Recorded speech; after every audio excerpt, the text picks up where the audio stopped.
આ છે રામદાસ બાપુની જગ્યા ને સરસ મજાના ભજન ચાલે છે. તો મારા વિડીયો બનાવે જમવાની વ્યવસ્થા છે. સરસ મજાનું જો કેવા ભજન ની કેસેટો ચડેલી છે અહીંયા સરસ મજાની. તો મને એમ થયું કે હું જરાક દર્શન કરી આવું. તો બાપાની જગ્યા ક્યાં કરે છે પણ ભાગમાં તો બહુ મોડી, પણ મોડી દર્શન તો ત્યાં મુલાકાત થઈ સરસ મજાની. સાધુ સંતોના અહીંયા બેઠણા હોય અને આવા સંત માતીમાની જે સંચાલન જગ્યામાં ભોજનની વ્યવસ્થા હોય, કોઈ ગરીબ ગુરબા હોય, કોઈ સાધુ સંતો હોય, એના માટે વ્યવસ્થા અહીંથી કરવામાં આવે છે. તો સરસ મજાનો આશ્રમ છે. તો મને એમથી હું દર્શન કરું, તો હું દર્શન કરું, તમે પણ કરો. હમણાં થોડી વાર પહેલાં રાકેશ દાદા અને અહીં નાસ્તા કરીને ગયા, પણ હું થોડી મોડી આવી.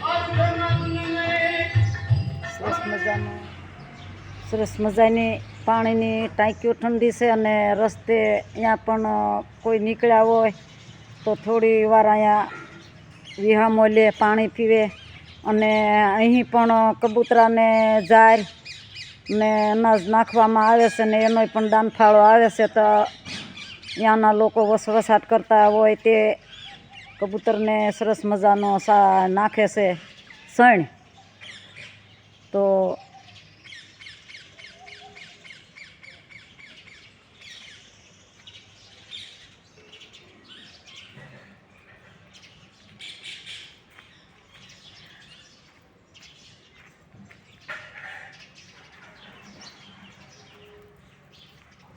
ત્યાં પણ પીપળાનું એટલું માધ્યમ છે, સરસ મજાનો પીપળો. તો અહીં પાણી રેડવામાં આવે છે. જે આ મહારાજ છે એ મેન અત્યારે અરઘી આપે છે સૂર્યનારાયણને સરસ મજાની. અને કબૂતરને હમણે સણ નાખી અને હવે સૂર્યનારાયણને અરઘી આપે છે પાણીની.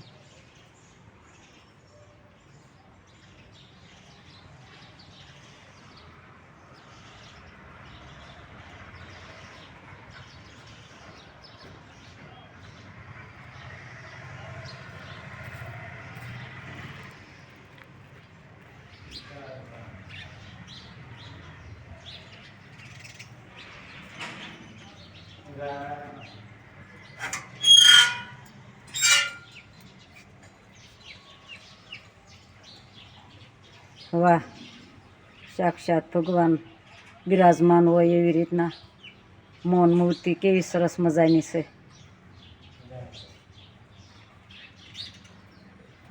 મહારાજ આ મૂર્તિ જગ્યાની સ્થાપના કરી આત્મારામ બાપુ જગ્યાની સ્થાપના કરી તે સરસ મજાનો. લો, જુગથી બેઠા હશે પણ કેટલા સરસ, એમ થાય કે આપણી હારે વાતું કરવી હોય એમ બેઠી ગયા સરસ મજાના. ને આ જગ્યાનું ઉતારીએ સંચાલન આ બાપુ તમારું નામ? રઘુરામ બાપુ અત્યારે આ જગ્યાનું સંચાલન કરે છે. હરિદાસજી હરિદાસજી સરસ મજાનું અહીંયા સંચાલન કરે. અને સાધુ સંતોને ટુકડો અહીંયા આપવામાં આવે છે અને અષાઢી બીજ અહીં ઉજવવામાં આવે છે. અને કોઈ રસ્તે દર બીજે બટુક ભોજન અષાઢી બીજનું અહીંયા કરવામાં આવે છે. પણ તો હું આ બીજમાં ભળીશ, આ વખતે બીજ આવે ત્યારે. તો મને એવું લાગ્યું કે ક્યારની અમારે નાથા બાપુ છે ગામ જાનબાઈ દેવડી. તો અમે હામાના ઘરે રહેતા હતા. જ્યારે હોય ત્યારે કાનદાસ બાપુની વાત મૂકતા હતા. તો મને એવું હતું કાનદાસ બાપુની જગ્યા હશે ક્યાં ને કેવી જગ્યા હશે. તો હું ઢોરે નારાયણનગરમાં સપ્તાહ સાંભળવા આવી છું. તો રસ્તામાં જ જતી તે પહેલાં તો જતી રહી, પણ મને એમ થયું લાઈન પાછી વળું, કાંઈક નેજો દેખાય છે તો રામાપીરનો હોય જે કાંઈ હોય ત્યાં. તો જે તરફથી તે જીવ કીધું કે હું મળું કાનદાસ બાપુની જગ્યામાં દર્શન કરું. તો આજ મને દર્શન થઈ ગયા અને મારી તમન્ના પૂરી થઈ ગઈ. તો આ વૃદ્ધ માળી ને દીકરાના સાથે લઈને કેવું સરસ આ પીપળામાં પાણી પાય છે. આ અમારી કાઠિયાવાડીની આ સંસ્કૃતિ કાઠિયાવાડી અમારી. તો અમારા આવા શ્રદ્ધાળુ હોય ને આવા વડીલો હોય, માવતર હોય, આવડા હારે દીકરા હોય, આંગળીયા જાલીના પીપળા સુધી પોગાડે જેથી કરીને પાણી પાઈ શકે. તો અમારે આ કાઠિયાવાડી કાંઈ ઘટે નહીં.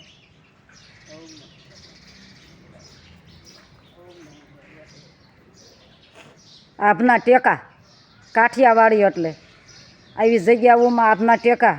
બજરંગદાસ બાપા બગદાણે થઈ ગયા અને અમારે હડમત્યા કાળુ બાપુ થઈ ગયા. એ અમારા ભારતીના સંસ્કૃતિ લે જો કહેવા જઈ રહ્યો તો આભના ટેકા કહેવાય. કાઠિયાવાડી સરસ મજાનું જો આ પીપળાનું ઝાડ.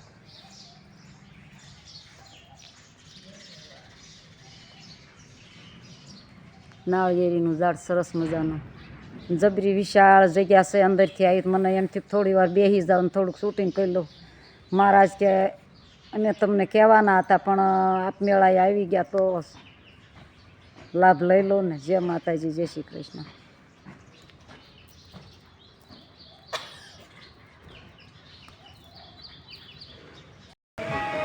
બાકી તો અહીંયા કેટલી બધી ભરવાડની જ્ઞાતિ, રબારીઓની જ્ઞાતિ, બીજી અન્ય જ્ઞાતિઓ, કેટલી બધી જ્ઞાતિઓ જન્મીને ગુજરી ગઈ, જન્મીને ગુજરી ગઈ. પણ અધિક કેમ ભવે તો કે સ્તવ જન્મના, તારા જન્મ પછી આ વ્રજભૂમિ અધિક બની. શ્રયત ઇન્દિરા, ઇન્દિરા એટલે લક્ષ્મી. અમે લક્ષ્મી વાળા થયા હોય તો હે કૃષ્ણ, તારા જન્મ પછી દયત દુષ્યતામ દીક્ષિતાવતામ, આ બધાને દુનિયા ક્યારથી ઓળખવા માંડી? તો કહે હે કૃષ્ણ, તારા જન્મ પછી આ બધાને ઓળખે છે દુનિયા. હે કૃષ્ણ, તો આવી રીતે છોડી અમને નોંધારા.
Hey મને માયા લગાડી રે મને માયા લગાડી મારા વાલા મને માયા લગાડી મારા વાલા મને માયા લગાડી મારા વાલા મને માયા લગાડી મારા વાલા આગાનો શ્યામ મારો રાજા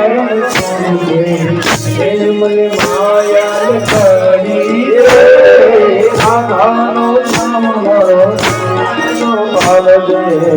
મને માયા લગાડી રે મને માયા લગાડી મારા વાલા મને માયા લગાડી મારા વાલા મને માયા લગાડી મારા વાલા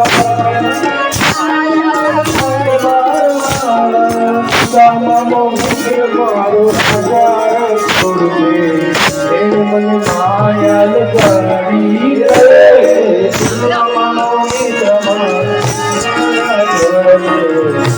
મને માયા લગાડી રે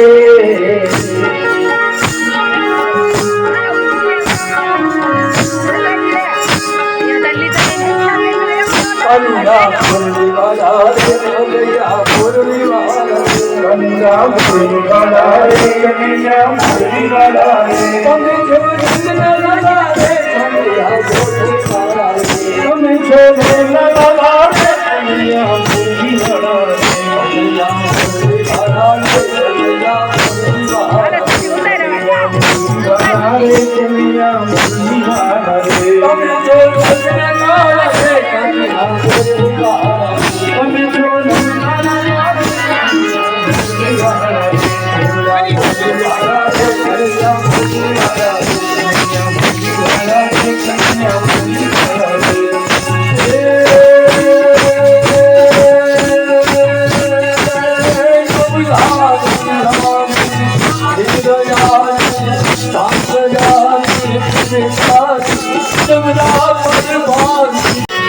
અમારા કાઠિયાવાડમાં કોકદી ભૂલો પડજો ભગવાન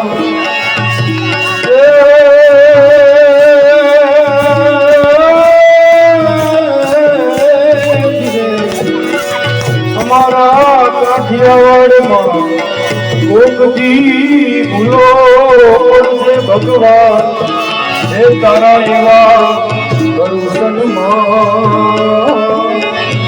એ તન સ્વર્ગ નામ શ્યામળા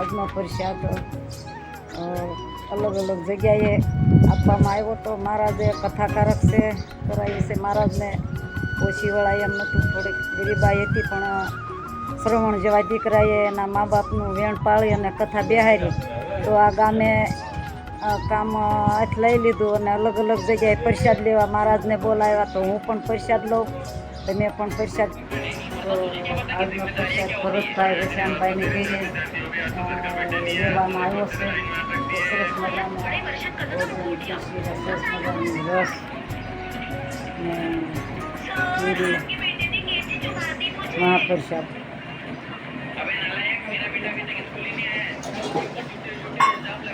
ભરતભાઈ વિશ્રામભાઈને ઘેરે આજનો મહાપ્રસાદ સાધુને સત્તા બિહારી પણ પોસાય એમ નહોતું હરિહર શરૂ કરવાનું પણ એટલે ગામે નારાયણગઢને ઢોરે આ બધાએ અલગ અલગ જગ્યામાં પ્રસાદી મહારાજને કથાકારક જે રાકેશ દાદા છે એને જમણવાર અલગ અલગ જગ્યાએ રાખ્યો.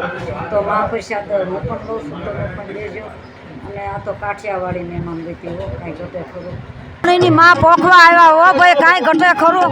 આ તો ભગવાનના લગ્ન છે.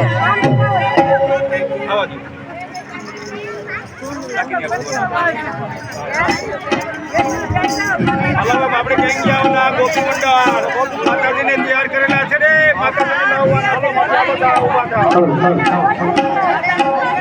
બસો એક રૂપિયા સંજયભાઈ મકવાણા, 200 રૂપિયા શામજીભાઈ કાનજીભાઈ, 500 રૂપિયા જગરાભાઈ મોતીભાઈ રમણાજી, 150 રૂપિયા સુરેશગીરી મણિગીરી ગોસ્વામી, 500 રૂપિયા ઘનશ્યામભાઈ વિરાજ.